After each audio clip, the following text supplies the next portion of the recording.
Leçon numéro 4. Les complexes pathogènes, les symptômes morbides sont liés à la sexualité infantile, l'auto-érotisme, la libido et son évolution, perversion sexuelle, le complexe d'Oedipe. Voyons maintenant ce que les procédés techniques que je viens de décrire nous ont appris sur les complexes pathogènes et les désirs refoulés des névrosés. La première découverte à laquelle le psychanalyste nous conduit, c'est que, régulièrement, les symptômes morbides se trouvent liés à la vie amoureuse du malade.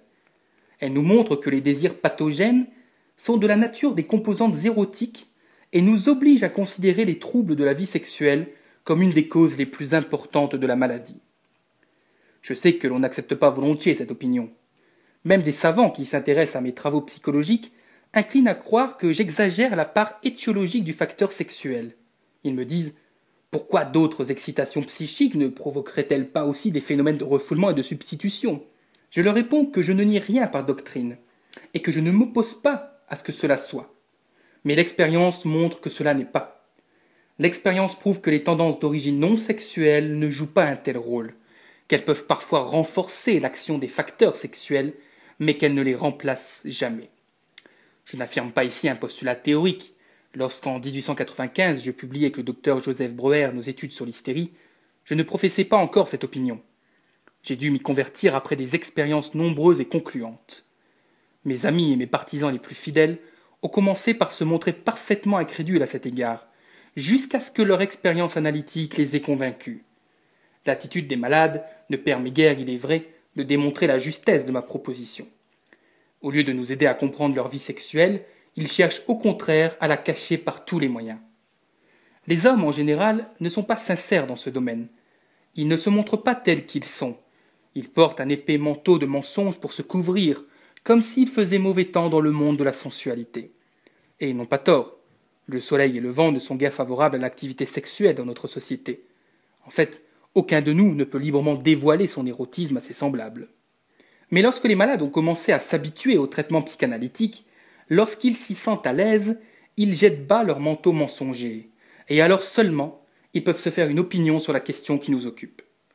Malheureusement, les médecins ne sont pas plus favorisés que les autres mortels quant à la manière d'aborder les choses de la sexualité, et beaucoup d'entre eux subissent l'attitude, faite à la fois de pruderie et de lubricité, qui est la plus répandue parmi les hommes dits cultivés. Continuons à exposer nos résultats. Dans une autre série de cas, la recherche psychanalytique ramène les symptômes non pas à des événements sexuels, mais à des événements traumatiques banaux. Mais cette distinction perd toute importance pour une raison particulière. Le travail analytique nécessaire pour expliquer et supprimer une maladie ne s'arrête jamais aux événements de l'époque où elle se produisit, mais remonte toujours jusqu'à la puberté et à la première enfance du malade. Là, elle rencontre les événements et les impressions qui ont déterminé la maladie ultérieure. Ce n'est qu'en découvrant ces événements de l'enfance que l'on peut expliquer la sensibilité à l'égard des traumatismes ultérieurs, et c'est en rendant conscience ces souvenirs généralement oubliés que nous en arrivons à pouvoir supprimer les symptômes. Nous parvenons ici au même résultat que dans l'étude des rêves, à savoir que ce sont les désirs inéluctables et refoulés de l'enfance qui ont prêté leur puissance à la formation de symptômes sans lesquels la réaction aux traumatismes ultérieurs aurait pris un cours normal. Ces puissants désirs de l'enfant, je les considère d'une manière générale comme sexuels. Mais je devine votre étonnement, bien naturel d'ailleurs. Y a-t-il donc, demanderez-vous, une sexualité infantile ? L'enfance n'est-elle pas plutôt cette période de la vie où manque tout instinct de ce genre ? À cette question, je vous répondrai non. L'instinct sexuel ne pénètre pas dans les enfants à l'époque de la puberté, comme dans l'Évangile le diable pénètre dans les porcs. L'enfant présente dès son âge le plus tendre les manifestations de cet instinct. Il apporte ses tendances en venant au monde, et c'est de ces premiers germes que sort au cours d'une évolution pleine de vicissitudes et aux étapes nombreuses la sexualité dite normale de l'adulte. Il n'est guère difficile de le constater. Ce qui me paraît moins facile, c'est de ne pas l'apercevoir. Il faut vraiment une certaine dose de bonne volonté pour être aveugle à ce point. Le hasard m'a mis sous les yeux un article d'un Américain, le docteur Sanford Bell, qui vient à l'appui de mes affirmations. Son travail a paru dans l'American Journal of Psychology en 1902, c'est-à-dire 3 ans avant mes 3 essais sur la théorie de la sexualité. Il a pour titre « A Preliminary Study of the Emotion of Love Between the Sex » et aboutit aux mêmes conclusions que celles que je vous soumettais tout à l'heure. Écoutez plutôt. L'émotion sexuelle n'apparaît pas pour la première fois au cours de l'adolescence, comme on l'a enseigné jusqu'à présent. L'auteur a travaillé à la manière américaine et a rassemblé près de 2500 observations positives au cours d'une période de 15 ans. 800 ont été faites par lui-même. Au sujet des signes par lesquels ces tendances se manifestent, il dit « En observant sans aucun parti pris ces manifestations chez 100 enfants d'un sexe et 100 enfants de l'autre sexe, on ne peut éviter de les ramener à une origine sexuelle. On pourra satisfaire l'esprit le plus critique en rapprochant ces observations de confessions d'individus ayant connu dans leur enfance ce genre d'émotions, avec une certaine intensité et dont les souvenirs sont relativement distincts. Ceux d'entre vous qui ne veulent pas croire à la sensualité infantile seront particulièrement étonnés que, parmi ces enfants précocement amoureux, un bon nombre sont âgés seulement de 3, 4 ou 5 ans. J'ai réussi moi-même il y a peu de temps, grâce à l'analyse d'un garçon de 5 ans qui souffrait d'angoisse, à obtenir une image assez complète des manifestations somatiques et des expressions psychiques de la vie amoureuse de l'enfant à l'un des premiers stades. Et mon ami, le docteur Jung, a traité le cas d'une fillette encore plus jeune qui, à la même occasion que mon malade, trahissait presque les mêmes tendances sensuelles et les mêmes formations de désir et de complexe. Je ne doute pas que vous vous habituiez à cette idée, d'abord étrange, de la sexualité infantile, et je vous cite comme exemple celui du psychiatre de Zurich, Bleuler, qui il y a quelques années encore disait publiquement qu'il ne comprenait pas du tout mes théories sexuelles, et qui, depuis, à la suite de ses propres observations, a confirmé dans toute son étendue l'existence de la sexualité infantile. Si la plupart des individus, médecins ou non, se refusent à l'admettre, je me l'explique sans peine. Sous la pression de l'éducation, ils ont oublié les manifestations érotiques de leur propre enfance, et ne veulent pas qu'on leur rappelle ce qui a été refoulé. Leur manière de voir serait tout autre s'ils voulaient prendre la peine de retrouver, par la psychanalyse, leurs souvenirs d'enfance, les passer en revue et chercher à les interpréter. Cessez donc de douter, et voyez plutôt comment ces phénomènes se manifestent dès les premières années. L'instinct sexuel de l'enfant est très compliqué. On peut y distinguer de nombreux éléments issus de sources variées. Tout d'abord, il est encore indépendant de la fonction de reproduction au service de laquelle il se mettra plus tard.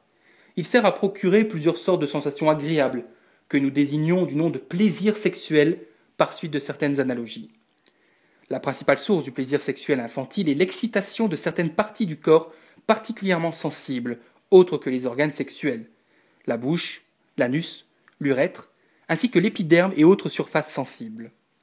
Cette première phase de la vie sexuelle infantile, dans laquelle l'individu se satisfait au moyen de son propre corps et n'a besoin d'aucun intermédiaire, nous l'appelons, d'après l'expression créée par Havelock Ellis, la phase de l'auto-érotisme.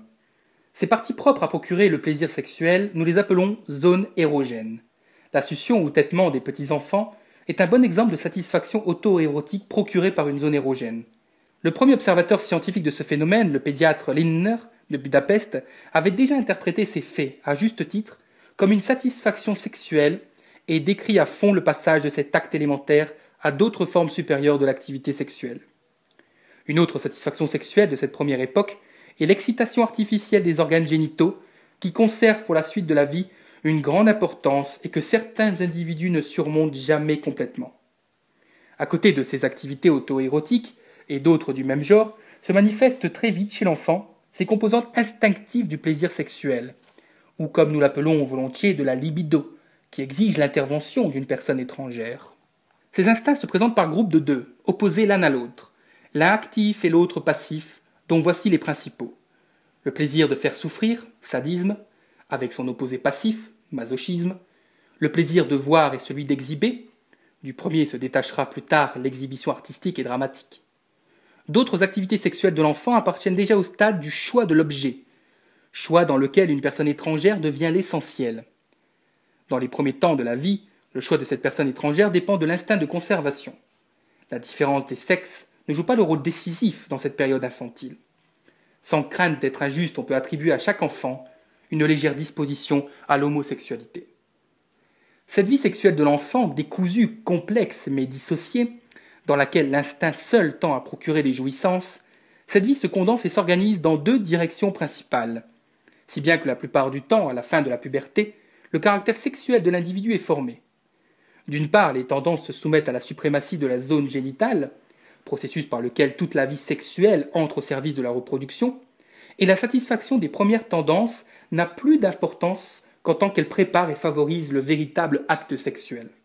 D'autre part, le désir d'une personne étrangère chasse l'auto-érotisme, de sorte que dans la vie amoureuse, toutes les composantes de l'instinct sexuel tendent à trouver leur satisfaction auprès de la personne aimée. Mais toutes les composantes instinctives primitives ne sont pas autorisées à prendre part à cette fixation définitive de la vie sexuelle.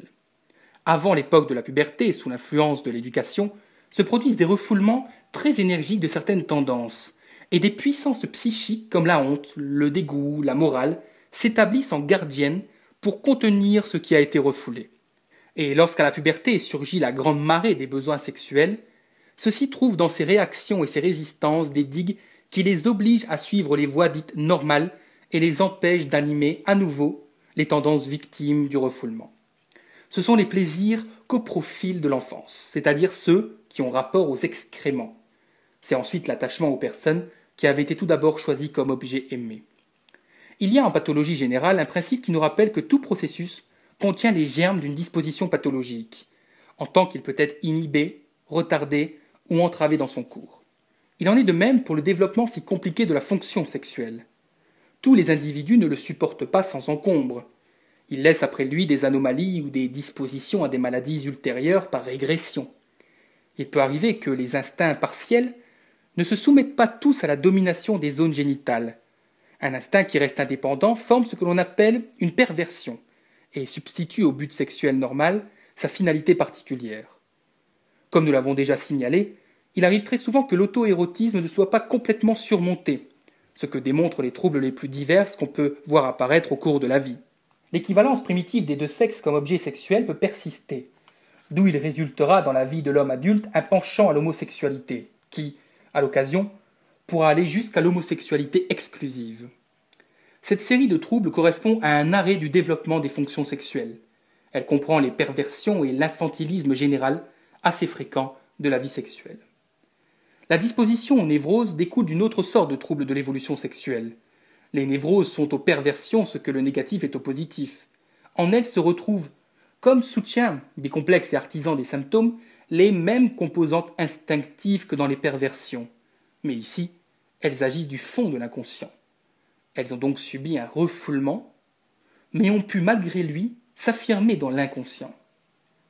La psychanalyse nous apprend que l'extériorisation trop forte de ces instincts, à des époques très lointaines, a produit une sorte de fixation partielle qui représente maintenant un point faible dans la structure de la fonction sexuelle.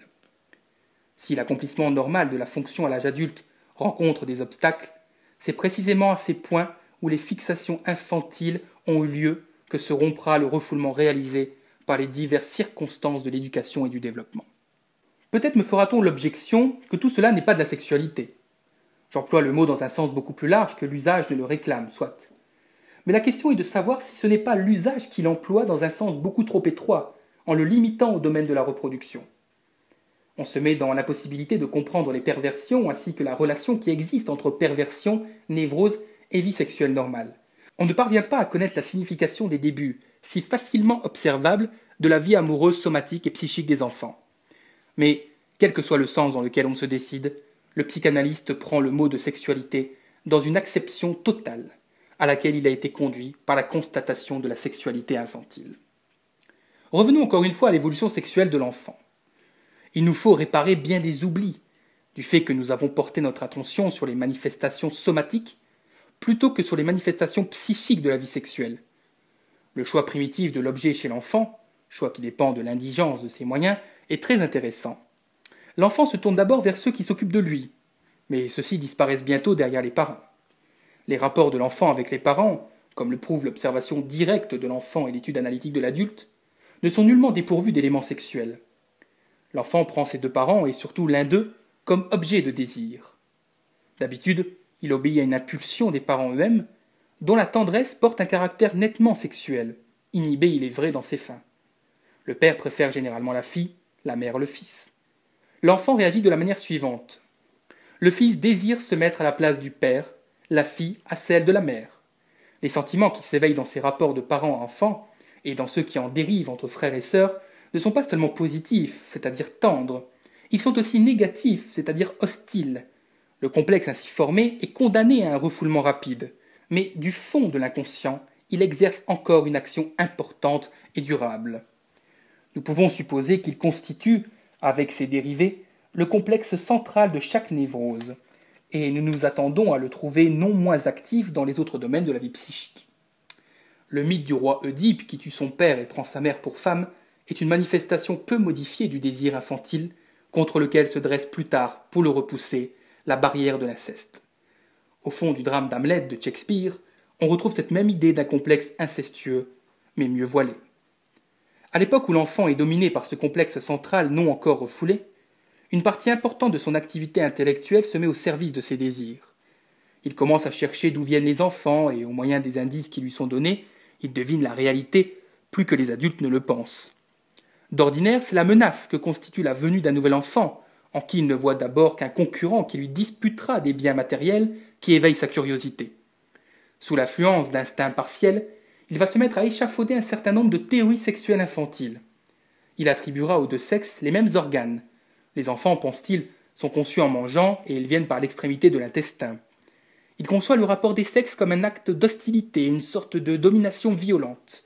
Mais sa propre constitution encore impubère, son ignorance notamment des organes féminins, oblige le jeune chercheur à abandonner un travail sans espoir. Toutefois, cette recherche, ainsi que les différentes théories qu'elle produit, influent de manière décisive sur le caractère de l'enfant et ses névroses ultérieures. Il est inévitable et tout à fait logique que l'enfant fasse de ses parents l'objet de ses premiers choix amoureux. Toutefois, il ne faut pas que sa libido reste fixée à ses premiers objets. Elle doit se contenter de les prendre plus tard comme modèle et, à l'époque du choix définitif, passer de ceux-ci à des personnes étrangères. L'enfant doit se détacher de ses parents. C'est indispensable pour qu'il puisse jouer son rôle social. À l'époque où le refoulement fait son choix parmi les instincts partiels de la sexualité, et plus tard quand il faut se détacher de l'influence des parents, influence qui a fait les principaux frais de ce refoulement, l'éducateur a de sérieux devoirs qui actuellement ne sont pas toujours remplis avec intelligence. Ces considérations sur la vie sexuelle et le développement psychosexuel ne nous ont éloignés, comme il pourrait le paraître, ni de la psychanalyse, ni du traitement des névroses. Bien au contraire, on pourrait définir le traitement psychanalytique comme une éducation progressive pour surmonter chez chacun de nous les résidus de l'enfance.